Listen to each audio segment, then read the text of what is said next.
Assalomu alaykum akalar. Bu naborimizni Toshkentdan bir qadrdonimizga tayyorlab berdik. O'zi klient kecha telefon qildida, ukam dedi, ertaga hayit ekan, hayitdan keyin qo'y so'ydirgandan keyin go'shtlarni o'zim uyda o'tirib maydalayman. Bitta katta pichog'i, bitta qo'g'irg'idan go'shtlarni ajratadigan pichog'i bo'lsin. Bitta suvaylarda 1 kilo qilib maydalaydigan boltasi bo'lsin dedi. Ixchamgina chiroylikkina qilib tayyorlab berdik. Qayraydigan qayroqlari ham bo'lsin uka dedi. Mana qayroqni ham qilib qo'ydik. Hozir berib yuboryapmiz buni. Pichog'ida bemalol go'shtlar to'g'rab, o'zi qassobchilik qilib qilsa ham, bemalol oshna og'aynilar kelsa ham ovqat qilib beradi ekan. Umuman zanglamaydigan pichoqlardan qilib berganmiz. Yerga tushib nima qilib kelsa ham chachilib ketmaydi. Umuman ruchkalar tekstilari juda ham baquvvat qilib tayyorlangan.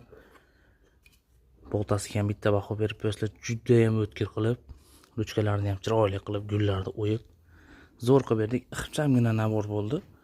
Bemalol murojaat qilishingiz mumkin. Narxini $120 ga qilib berdik.